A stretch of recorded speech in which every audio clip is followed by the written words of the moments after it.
Good morning and thank you for joining us online. I'm Sherman Chow inside the KHOU 11 studios. Today, Vice President Kamala Harris is in Houston, and right now we are just moments away from the presumptive Democratic nominee addressing the American Federation of Teachers, its national convention in downtown Houston. We have team coverage of her visit today from inside the GRB and outside, where crowds are gathering and folks just starting to enter the convention hall. We'll start inside that convention center with Victor Jacobo, where Harris is expected to arrive at any moment. Victor. Yeah, Sherman, that's absolutely right. A lot of energy in this convention hall as the programming began a little under an hour ago. Many people still filing in. Again, this national convention with a lot of events happening around the GRB. Some of the participants were in a breakfast, and so now they are coming in and arriving and filling in many of the seats in this convention hall. Some of the programming really tying to what we expect to hear once the Vice President does speak, really a pro-labor union message, and that is something that Vice President Harris and Democrats really want to link themselves to, which could be vital and important in the November general election, especially in those key battleground states. Remember, this is a national convention. Many of these folks are going to go back to their home states, to their home communities, and if Kamala Harris is able to energize them and share a message that they can win in November, they're going to take that to their home states and do things like knock on doors, make phone calls, and reach out to their networks in order to boost that turnout, which is critical for the Democrats. Vice President Harris, she visited a battleground state in Wisconsin earlier this week, then Indianapolis, now here in Texas, really trying to get out there and make her message clear. And that's one of the key things about this shift that has happened and the passing of the torch from President Biden to Vice President Kamala Harris. Experts saying that she's a better spokesperson for the Biden-Harris administration's record. And that's what she'll try to do here at the AFT Convention. In just a few minutes, she'll be arriving, making that keynote address. Already some mentions from other speakers of Kamala Harris have really fired up the crowd. Whenever her name is brought up, applause breaks out. Again, those signs, you'll see them once that speech happens. They'll be holding up those signs that say Kamala for President. So really trying to connect to a very important base here with a pro-labor union and teacher movement here. Remember, teachers have been at the really center of the culture wars between conservatives and liberals in classrooms, and that is something she may want to really get across, is that she is going to make the case that Democrats are going to be the preferred choice for unions, for teachers. So really an important message that she's going to be sharing here in just a few minutes at the George R. Brown Convention Center. Sherman, I'll send it back to you. All right. Yeah, you make an interesting point, Victor, that the classrooms have sort of been this focal point of the culture wars. So this could be a pivotal moment. A lot of interesting issues could be raised. And a quick note, do I understand correctly that this is, if you will, a closed forum only for the members of the convention, right? Not open to the public this morning? Yeah, Sherman, that's right. That's only for the members here. Again, this has been going on for about a week here at the George R. Brown Convention Center, and obviously a big energy shift once it was announced that Vice President Kamala Harris was going to come. A short while ago, they showed a video that was produced where members were voicing their support and excitement for Kamala Harris. You combine that with the signs, kind of shows you how very quick turnaround in order to really get in place, really setting the scene to show support for the Vice President now that she has arrived here. So lots of energy, and certainly they're going to be showing her support here in a few minutes. All right, we will check back in with you shortly, but let's step outside now where crowds are also gathering. Our Trace and Bragg is there, presuming there's a lot of energy outdoors as well. Yeah, Sherman, you mentioned energy. We heard Victor mention excitement. That's what we saw here. We saw countless teachers in a long line, many of them waiting over an hour and a half to get their chance to see the Vice President speak. And actually, you can see the red door behind me. Many of those teachers just beyond that red door, again, waiting for their chance to take a seat. And I have to say, energy and excitement. Many of those teachers mentioning that they feel that this is a moment that is a historic moment. They feel that this is something that will be remembered for years to come. And I have to mention, we spoke to teachers from all over the country. We spoke to teachers with many different backgrounds, spoke to teachers from many different ethnicities. That is important to mention because we wanted to hear what everyone had to say. And everyone we spoke to, all about excitement and about their feeling that the vice president has a chance to possibly galvanize the nation. They say that this is something that many of them thought they would never see, but they are proud to see an African-American woman, an Asian woman, being able to make a run for the top spot in the White House. So many of the teachers we spoke to today, again, from all over the country, saying that they don't mind waiting an hour and a half. Many of them changed their plans, saying to make sure they came back here, to make sure they would be here to see the VP speak. And actually, one woman we spoke to, she actually said she drove all the way back to New Orleans after hearing that the VP would be here. She drove back to New Orleans because she is an AKA as well. She got all her AKA gear. She's wearing it today because she wanted to represent. So again, we can't say it enough. Excitement, energy, all abuzz in this building, Sherman. All right, Trace and Bragg inside the GRB, outside the doors of the convention hall, about 3,500 attendees. This is the last day of the 4-day American Federation of Teachers Conference. So, as you say, some folks might have left and coming back to be able to see the vice president speak. Now, outside the GRB is our Jason Miles. Obviously, we've seen supporters inside, but Jason, some protesters outside.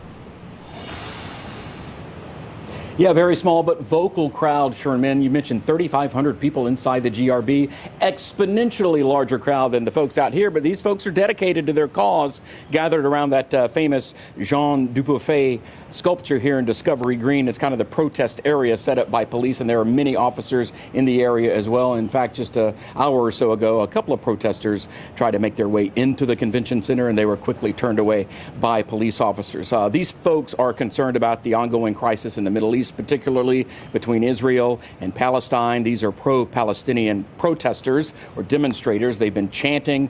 Some of those chants targeted to Vice President Kamala Harris. They've mentioned her by name. They believe that if she wins election later this year, that their cause should be top of mind when it comes to her administration. Obviously, the rain out here, it's been raining since we've been out here this morning, may have put a damper on turnout, but certainly as we have covered these types of events over the years, even small crowds can be quite vocal and still get some attention, in particular here outside the GRB today. Sherman.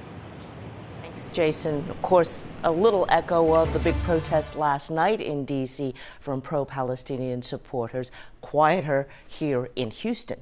This morning, the Kamala Harris campaign releasing this brand new commercial as she starts her run for the 2024 presidential election. Let's take a look. Freedom to be safe from gun violence. The freedom to make decisions about your own body. We choose a future where no child lives in poverty, where we can all afford health care, where no one is above the law. We believe in the promise of America, and we're ready to fight for it. Because when we fight... This video focusing on the economy, gun violence, health care, and, of course, taking aim at her opponent, former President Donald Trump. A big driving force in Harris's campaign is major support from historically black colleges and universities across the country. Katira Winfrey has more from Texas Southern University on how Harris is energizing young voters there.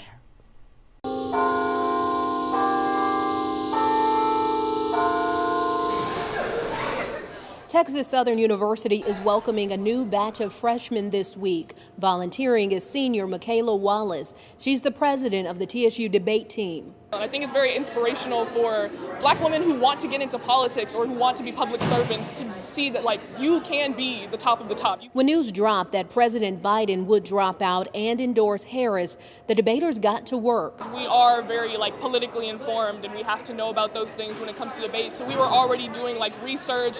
It's an exciting time for women and HBCUs. TSU grad Kamaya Marshall was just named a senior advisor to the Harris for President campaign. In a statement to me, he said the upcoming election is of utmost importance and the progress made by the Biden-Harris administration must be protected.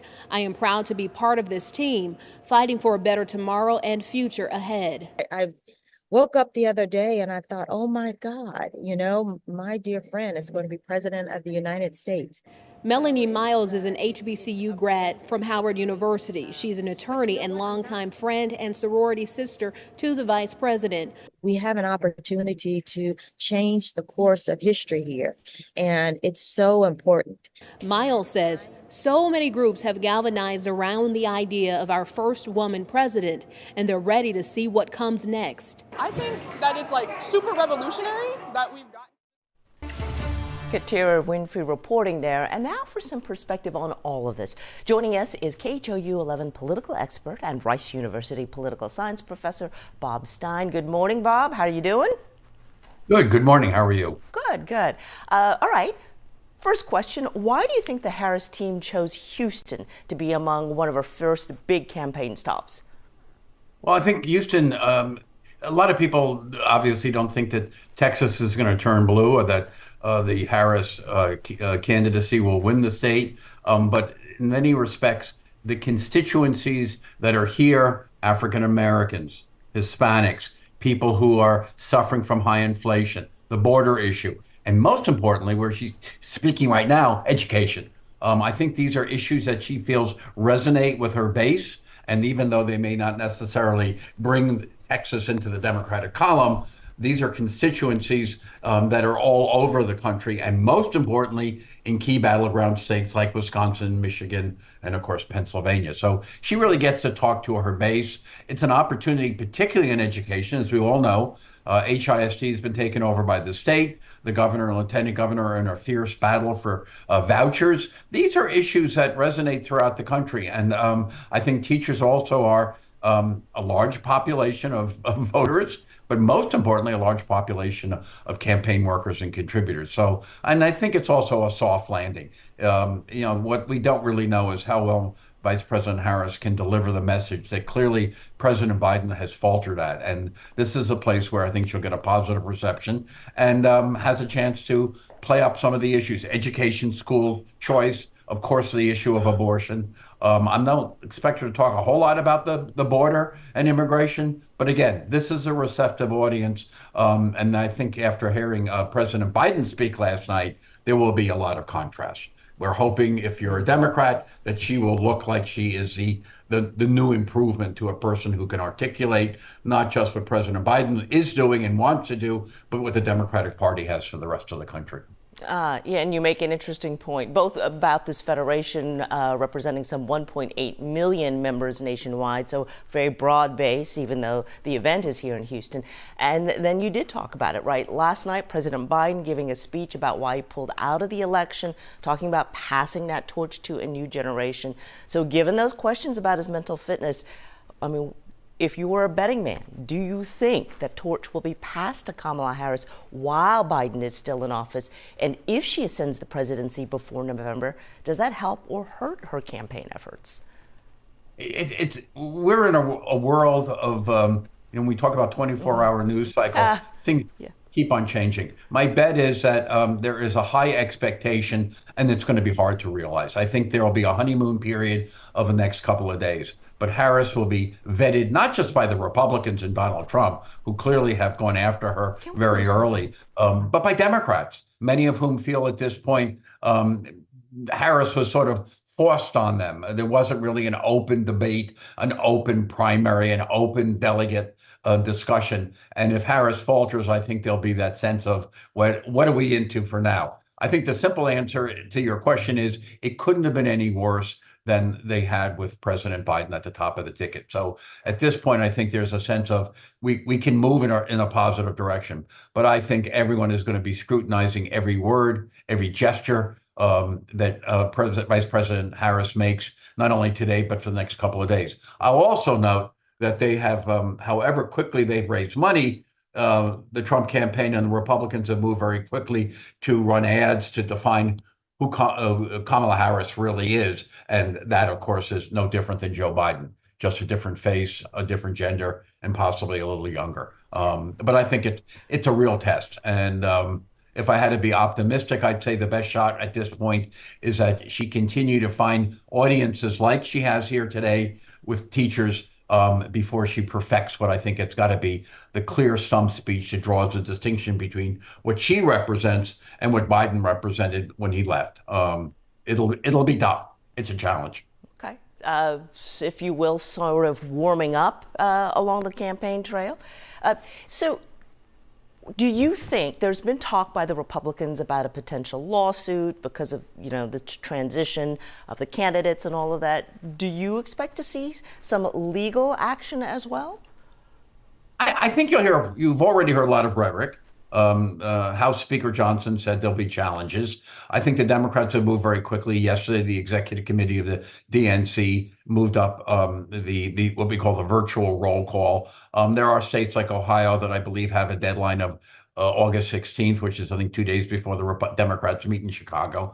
I think they'll get around that. If I had to be so bold, I think that's not the best strategy for the Republicans. If you start going after ballot access, if you start going off after the transfer of monies, you're not talking about the candidate, Ms. Harris. You're not talking about the issues. You're not talking about the incumbent president, who still remains president and gave what I thought was an okay speech, but didn't reassure anyone that he is any more capable of handling the duties of the presidency than he was when he handled the debate with President Trump. So I think the Republicans will shift from that. The real question and the real candidate is Trump. Last night in North Carolina, he sort of couldn't resist, as he said, being mean-spirited. He said to the audience, everyone tells me I've got to be nice and let J.D. Vance do the hard work. And then he went on to refer to Vice President Harris as, I think, a lunatic and imbecile. I'm not certain the public is going to be persuaded, at least in these battleground states, among these sort of what we call swing voters. I think the Trump campaign was on a really strong trajectory to win this election, and I think it's still their election to lose, but it's clear that their candidate, Donald Trump, is not necessarily cooperating, at least in terms of trying to stay on that message of, being more positive and unifying, and let other surrogates, including his vice president, do the real hard hit job on Ms. Harris. Meanwhile, I think Ms. Harris's ads are talking about, sort of a more positive view of government, a more positive view of where the country is right now. And the clear one, I think, for her is, can she do what Biden couldn't do? Explain what this administration is trying to do on the economy, on immigration, on wars in the Middle East, wars in Ukraine, and particularly on the larger issue for many, many Republican, undecided Democratic voters as well, the economy. The inflation question, the economy question is certainly paramount. And you do make an interesting observation. One might say that former President Trump, you heard, days after the assassination attempt at the RNC, that speech there in somewhat marked contrast to his remarks, just yesterday, addressing and referring to the vice president. When we talk about Mr. Biden, how does Kamala Harris respond to critics who charge that she and others may have hid Mr. Biden's mental fitness issues? How does she respond to that question? I think the best, again, I'm not being asked for my advice, but it's a fair question. The answer is not to talk about it. To simply say, President Biden is the president of the United States. He continues to do the job and focus on that. I am running for president, and I am still the vice president. And I personally think the best strategy for Vice President Harris as a Democratic nominee for the presidency is not to have Biden around. Biden constantly reminds voters of just the questions you've raised and whether or not he is mentally and physically competent to be the commander in chief. Every time he's on stage, he, I think in many ways, disappoints Democrats and gives Republicans what I call an opening. The best thing that Biden can do is do what he claims he's good at doing, talking to world leaders and solving what is maybe the number 2 problem, maybe number 3 problem for many voters, the wars in in Ukraine, in Gaza, and maybe the pending war between Taiwan and China. He needs to be, maybe, how can I put this, heard but not seen. And what we really need is Ms. Harris to replace Biden, not only as a presidential candidate, but as the leader of the Democratic Party. The more Biden's out there, the more these questions come up. And I think she forces herself to have to at least answer those questions, and there is no answer. I think Biden made it very clear yesterday what he was going to be doing. He's handing it off. I think the less we see and hear of Biden and the more we hear of Harris, assuming she can now manage that new mantle and handle the deficiencies that President Biden was accused of and driven from the ballot, the better off the Democratic Party will be. You think Barack Obama has not yet endorsed her? Yeah, that's a curious one, and everybody's sort of speculating about it. There's no history, there's no secret that there was, how can I say, not a lot of good feelings between Obama and Biden, particularly going back, of course, to the 2016 election where Hillary Clinton was Obama's choice. I don't know what that's about. My point is that he and Bernie Sanders seem to be holding out for something. Sanders wants policy, progressive policies, particularly for working class Americans, which makes sense. But I'm not quite certain what Obama's holding out for. And it may very well be that he wants to see whether Harris can prove herself on the campaign trail. Can she make a significant improvement as a spokesperson and leader of the Democratic Party? It may be that Obama holds out hope for some other candidate. Although it would be spectacular and hard to imagine, but if for some reason Harris falters, will the Democratic Party actually consider at the convention another candidate? I just don't think that's possible at this point.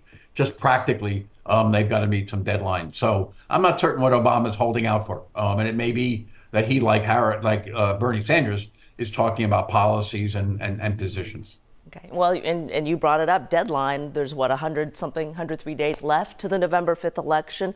Obviously, Kamala Harris has a lot of momentum right now, just becoming the official nominees like 3 days ago, the $100 million pledged.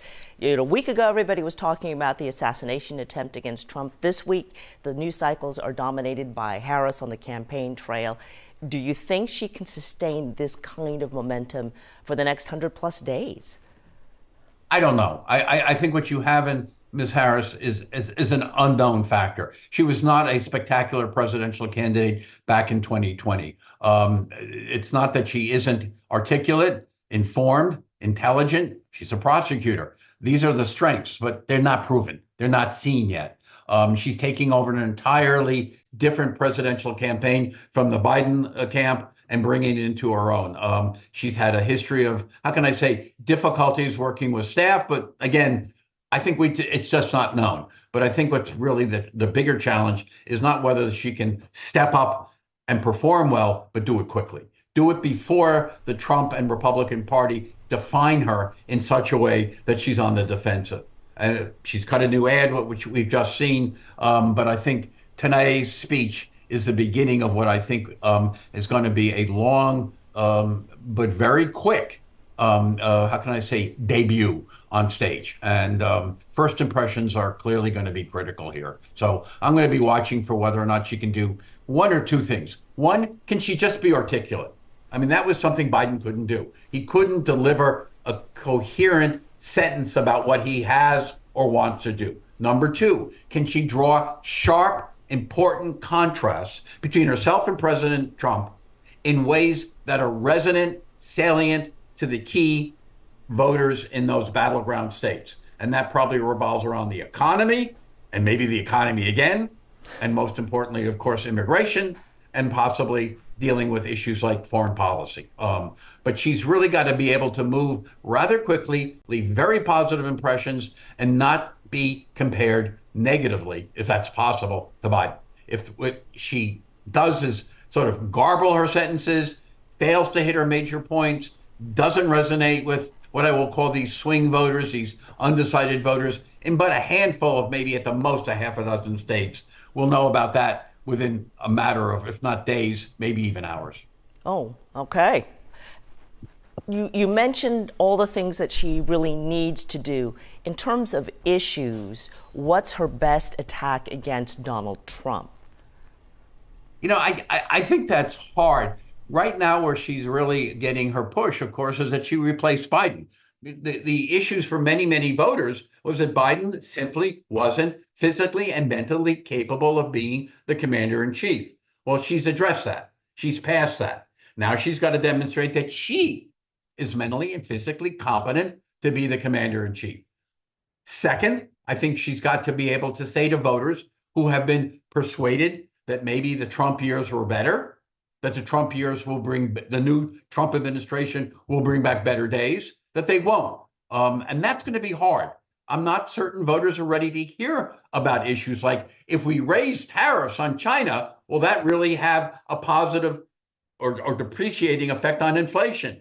If we try to deport 20 million non-documented aliens, is that going to have an effect on the economy? Can that even be done? And then talk about, I think is going to be a big issue for her, because she meets with the Prime Minister Netanyahu of Israel this afternoon at 4:30. I think she's going to have to address her position on at least the war in Gaza and Israel. And that's a tough one. I think she's counting on Biden and others being able to negotiate and persuade Netanyahu to go for a ceasefire that has been on the table now for several days, if not weeks.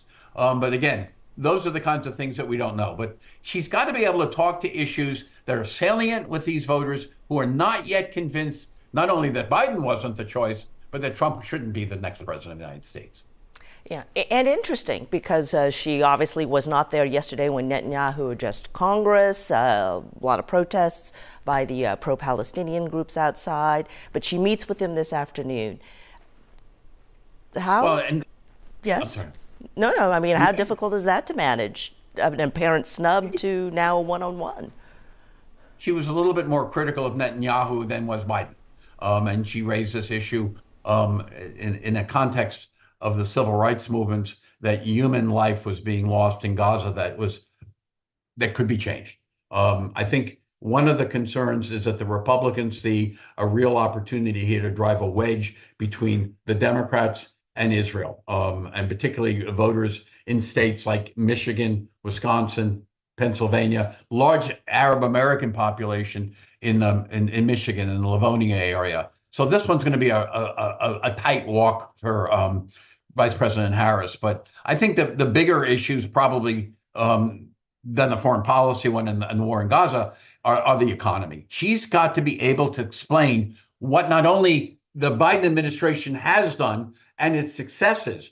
Unemployment is down. The rate of inflation is down, but inflation's still a problem. And she's got to be able to point to things, like the Anti-Recession, Anti-Inflation Act, and how they dramatically impacted places like Wisconsin or Pennsylvania. And that's going to be a tough one, because some voters may not necessarily be tuned in to these policy debates. When Trump doesn't talk about them other than to simply say, Biden and Harris have been a disaster, what she's got to come back is be able to talk about policies in ways that touch people, that resonate with them in a very personal way that they can identify with. That's a very hard message. And I'm not certain I could even give any advice on how to phrase that, how to offer ads and a visual presentation. But that's what needs to be done. Yeah. And ever more a challenge in this day and age of social media, where, a TikTok video is X seconds long, and these are real issues that take a little bit more time than that to discuss. Bob Stein, thank you very much for your insights and taking moments to share those with us this morning. We'll keep you there in our back pocket, as it were, but we're going to go back to Victor Hakoba, who is inside the George R. Brown Convention Center, and we are waiting for the Vice President to make her appearance. Any word on when she may be taking the stage? Yeah, well, there's still a lot of anticipation. Just a few seconds ago, a chance of Kamala Harris broke out here with people holding up signs, so trying to pick up that energy as that waiting and anticipation builds up. But certainly a lot of excitement for folks to see her. And Harris's reception here has been, when arriving to Houston, has been mixed. She arrived yesterday in Air Force Two, was greeted by Houston Mayor John Whitmire, and went to the Office of Emergency Management to receive a briefing on Hurricane Beryl recovery. And today, another Democrat also celebrating and touting Harris's visit. Harris County Judge Lina Hidalgo proclaiming today as Vice President Kamala Harris Day in the county. throwing her support behind the vice president, but also kind of a mixed bag as the Harris County GOP releasing a statement for the vice president's visit. I'll read part of it. It says that Kamala Harris, along with Joe Biden, has promoted policies that have hurt Texans and had an administration that has been based upon lies to the American public. So that's kind of part of this constant wave of attacks that we've seen from the GOP as they try to grapple now with a new candidate on the Democratic side, highlighting things like the Biden-Harris record on the border, pointing out that Harris, while she's here in Texas, has not gone down there, but here she's going to be among friends with this labor union. And so right now there's a cheers as they're going, expecting an announcement here for a possible introduction for the vice president. A pastor earlier speaking, invoking Kamala Harris's unofficial slogan. And so right now the head of the AFT going to speak, and so we're going to go to that introduction right now, expecting for the vice president to come up. So are you excited? Are you ready to elect the next president of the United States? So, 4 years ago, the AFT made a great choice. We supported Joe Biden and Kamala Harris as the leaders best prepared to lead our country out of crisis and to a brighter future. They have created the strongest economic recovery in our lifetimes. They've restored integrity to the White House. This is the most pro-labor, pro-worker, pro-family, pro-public education administration in our history.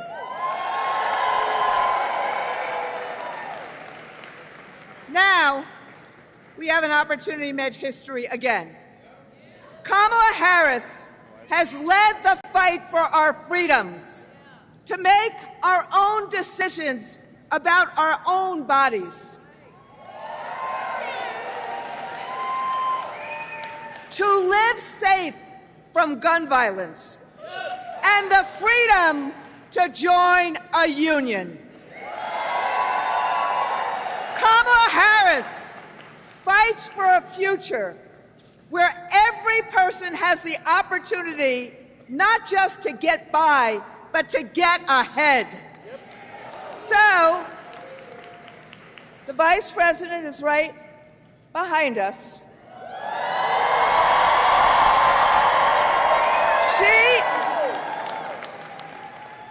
I told her earlier that her entry into the race has electrified this race and has electrified this hall. So, my friends, we all know there's a lot of teachers in this hall, so we all know a lot about assignments. So, my friends, my siblings, do you understand our assignment? Are we going to go full throttle through November 5th? Are we going to shatter every record for voter turnout? And are we going to elect Kamala Harris as the next president of the United States? So, let me introduce one of our own members, Brittany Shoop, you knew that, who's going to introduce the Vice President.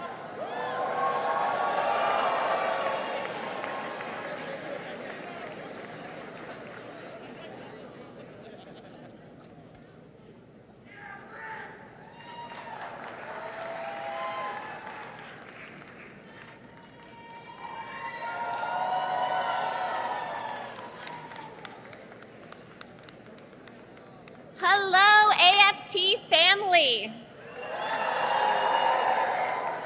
My name is Brittany Shoop. I'm a proud member of the Pittsburgh Federation of Teachers, Local 400. Now, I've only had 3 pinch me, I don't believe this is real moments in my life. One, when I was hired as a special education teacher in the Pittsburgh Public Schools, which has been my dream since I was a 3rd grader in the Pittsburgh Public Schools.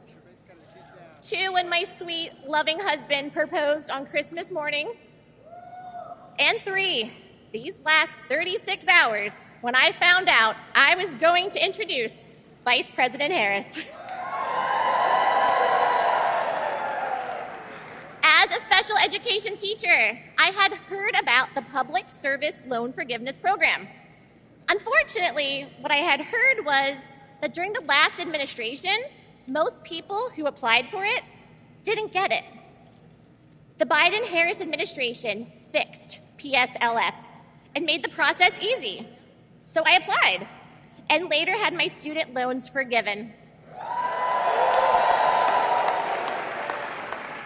This is a huge weight off my shoulders, and now I help my fellow teachers get the debt forgiveness they deserve. Vice President Harris fights for us. And as president, she will fight for a better life for all Americans. And now it is my honor to introduce the first woman to be elected Vice President of the United States, Kamala Harris.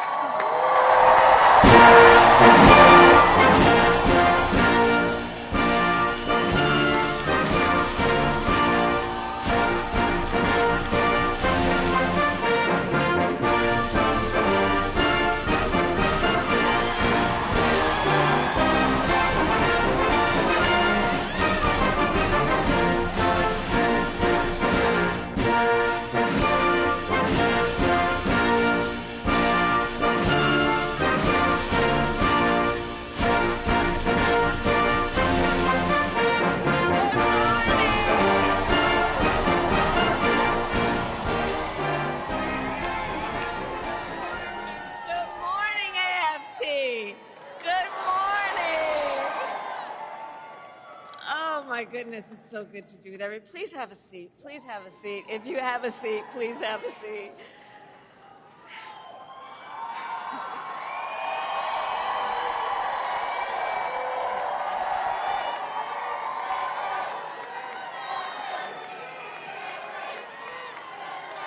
It is good to be in the House of Labor.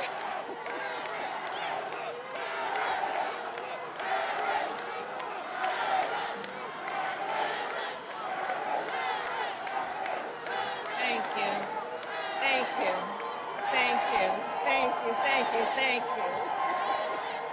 My goodness. Thank you, everybody. Thank you.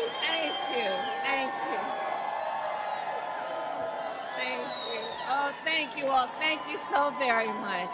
Thank you. Can we hear it for Brittany, please?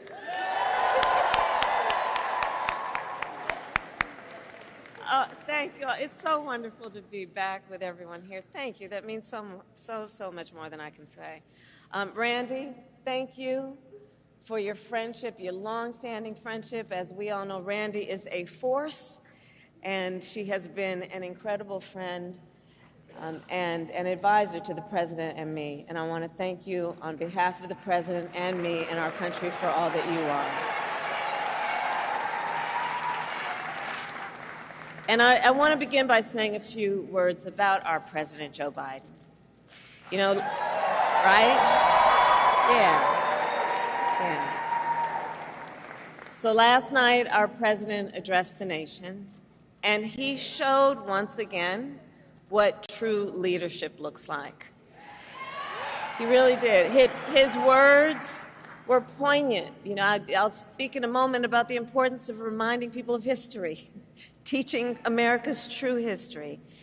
He thinks and talks about his work and our country, understanding what it means in terms of what we do now and how that will impact the future. He thinks about our history in the context of the importance of the work we do now. In the past 3.5 years and over his entire career, Joe has led with grace and strength and bold vision and deep compassion. And as he said, that's right. And as he said, in the next 6 months, he will continue to fight for the American people, and I know we are all deeply, deeply grateful for his continued service to our nation. Thank you. Thank you. And to the members of AFT, I thank you for your service to our nation.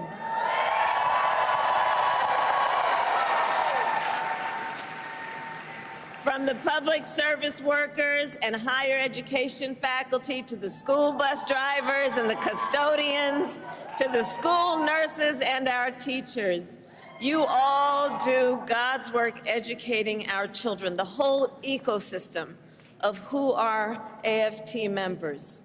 It is you who have taken on the most noble of work, which is to concern yourself with the well-being of the children of America, and I thank you for that. I thank you for that. And I thank you also for your support over the years and for being the first union to endorse me this week.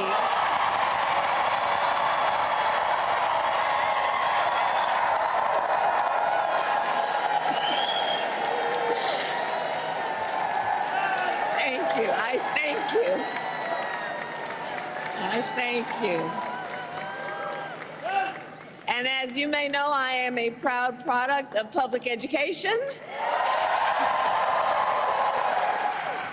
Many of you know that my first grade teacher, Mrs. Frances Wilson, God rest her soul, taught me and educated me and encouraged me and inspired me.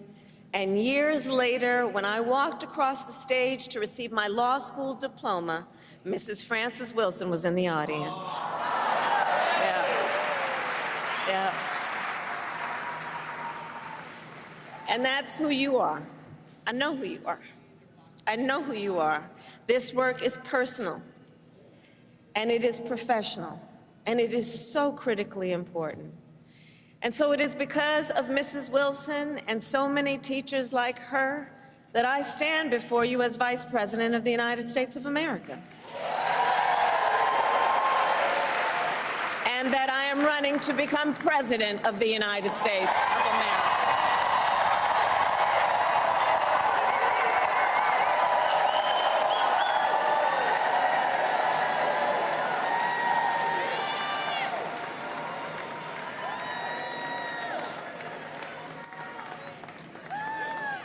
And what I know firsthand is that our teachers and all those who are here, all the members of AFT, I know that by nature you are visionaries. You are focused on the future. The work you do is about a focus on the future. You see the potential in every child. You foster it, you encourage it, and in so doing, you shape the future of our nation. Which is why I say we need you so desperately right now. Today, we face a choice between two very different visions for our nation. One focused on the future, and the other focused on the past. And we are fighting for the future.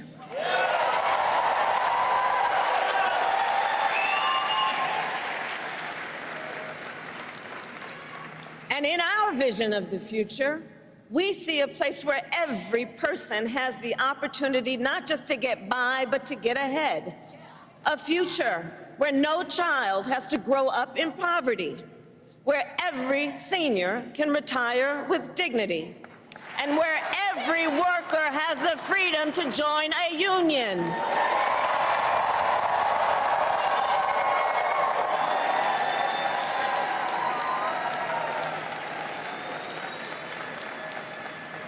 We see a future with affordable health care, affordable child care, and paid leave, not for some, but for all.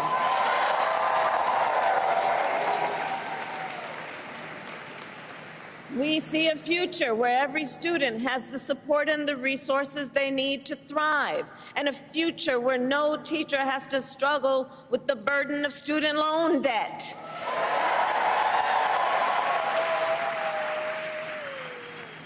So as an example, our administration has forgiven student loan debt for nearly 5 million Americans, and twice as much for our public servants, including our teachers. Teachers like Tanya Cabeza, who I met recently in Philadelphia. Tanya was first in her family to go to college, and she had been, like many, paying off her student loans for 20 years. And she told me, she was like, look, I at many times wondered, would I have to leave this profession I love to just be able to pay my bills? But I did it, but I didn't leave because I love what I do and I understand the importance. But making decisions then about what she could afford in terms of her daily obligations and dealing with these loans. And after 20 years, she still owed $40,000 in student loans. And we forgave it all.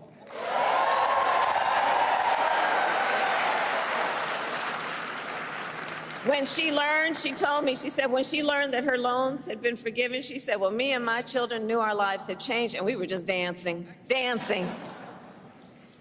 So there we go. But we are clear-eyed as we work to build a brighter future and to move our nation forward. There are those who are really trying to take us backward. And you, I'm sure, have seen their agenda. Project 2025. Randy, can you believe they put that thing in writing?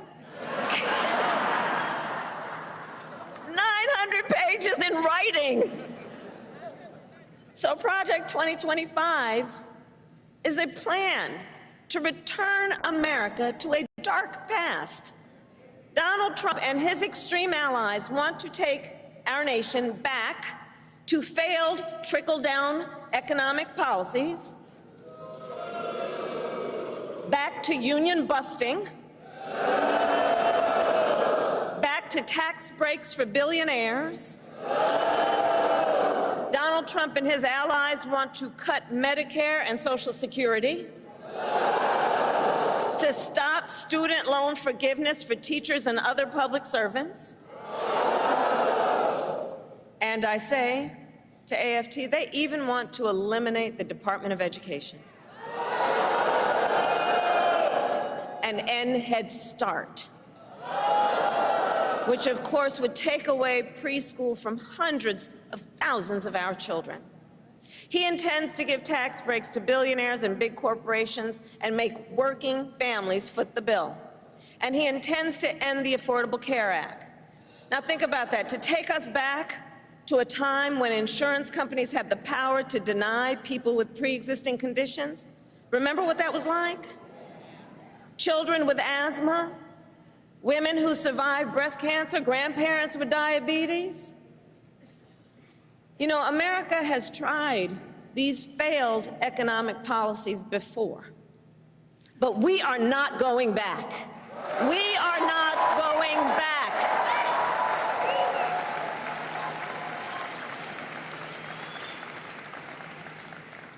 No, we will move forward. And one of the best ways to keep our nation moving forward is to give workers a voice, to protect the freedom to organize, to defend the freedom to collectively bargain, to end union busting.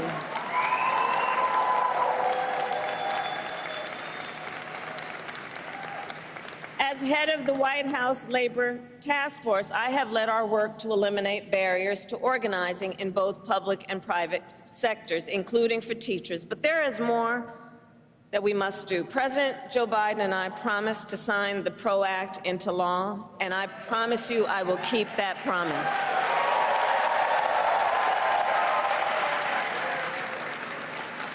Because when workers join together and demand what is fair, everyone is better off.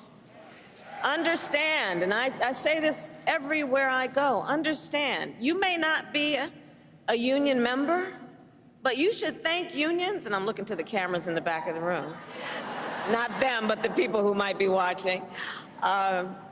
You may not be a union member, but thank unions for the 5-day work week.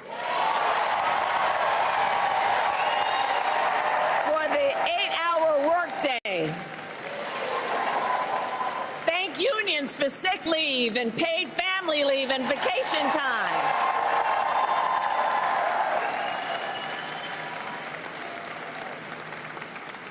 Because the fact is, unions helped build America's middle class. And when unions are strong, America is strong.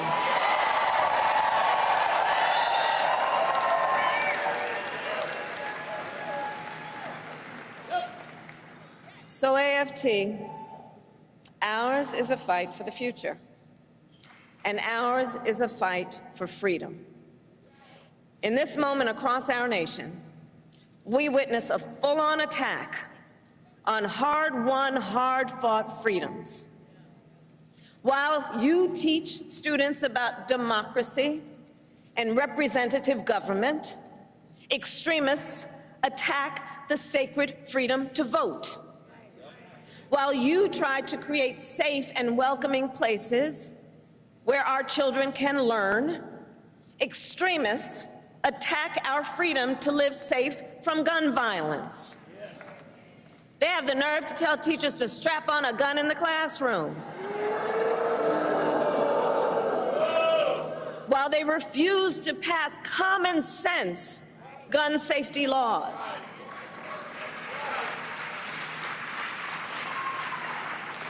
And while you teach students about our nation's past, these extremists attack the freedom to learn and acknowledge our nation's true and full history, including book bans. Book bans in this year of our Lord 2024. And on these last two issues, just think about it. So we want to ban assault weapons, and they want to ban books. Can you imagine? All the while, these extremists also attack the freedom to love who you love openly and with pride.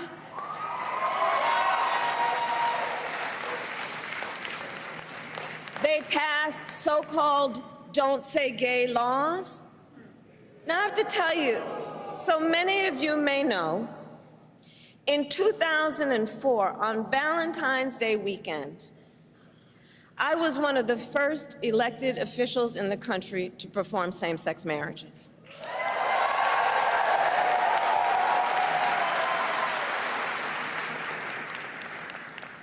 So here's the thing.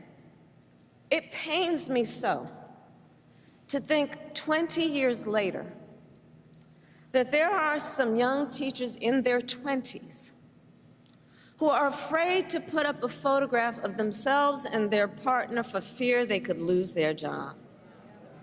And what is their job? The most noble of work, teaching other people's children. And God knows we don't pay you enough as it is.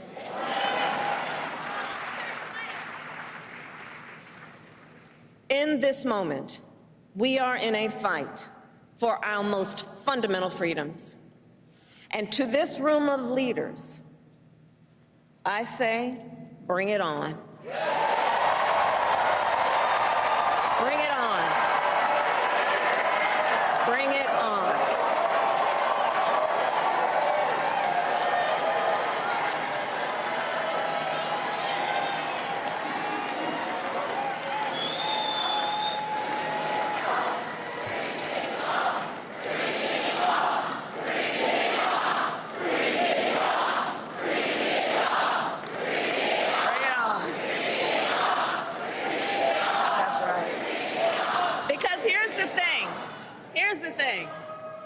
Here's the thing.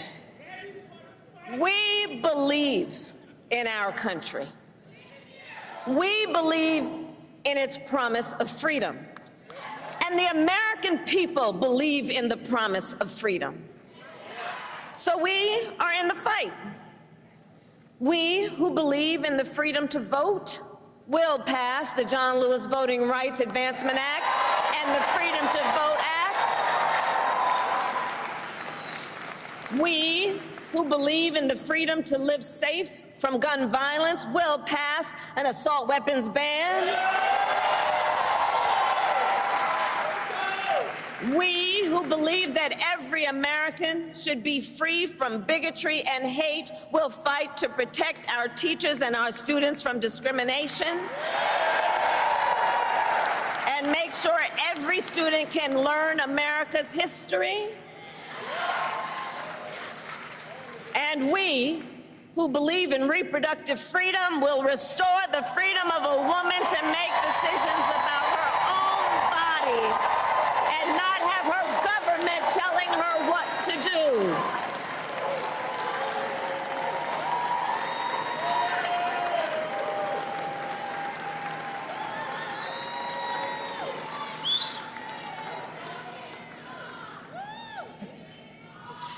So AFT, that's right, bring it on.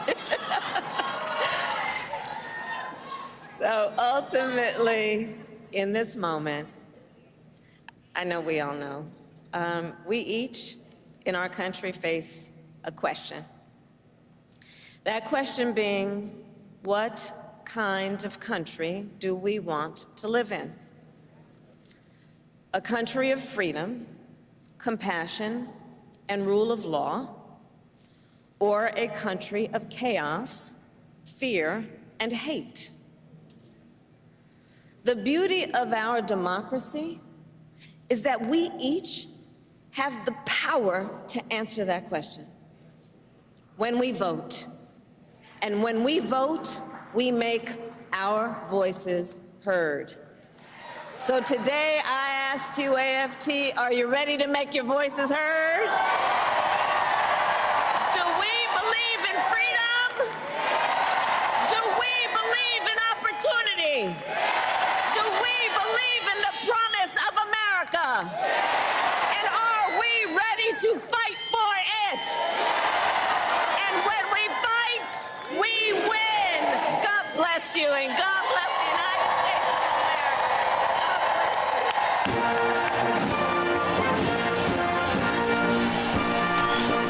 Vice President Kamala Harris just finishing her remarks addressing the National Convention of the American Federation of Teachers. This happening inside the GRB. She spoke for about 20 minutes to a very receptive crowd. These are her people, as it were, the Democratic Party supporters there.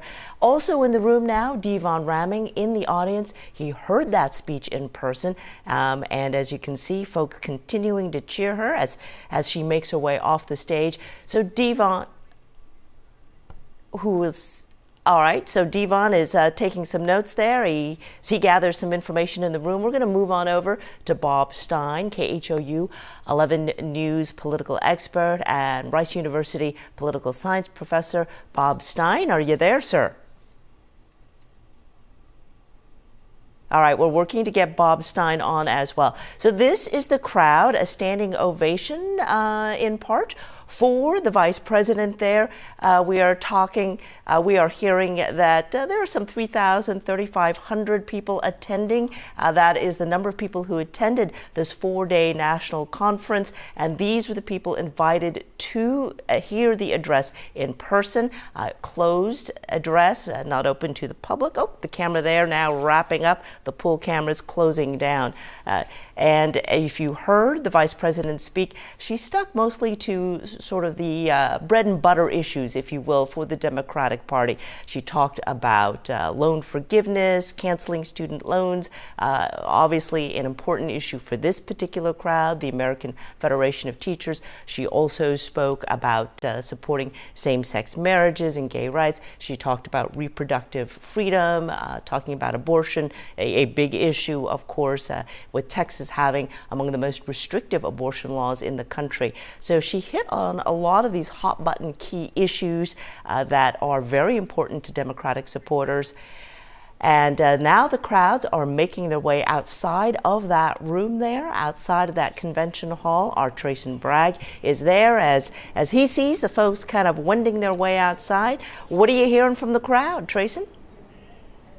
Well, Sherman, yeah, you mentioned a lot of those teachers now making their way out of the room right now. You can see them pouring out right behind me. I'll tell you this, we were standing out here not far from where the VP was, not far from where the teachers were inside watching, and we could hear the screams. I know you all could hear the screams as well.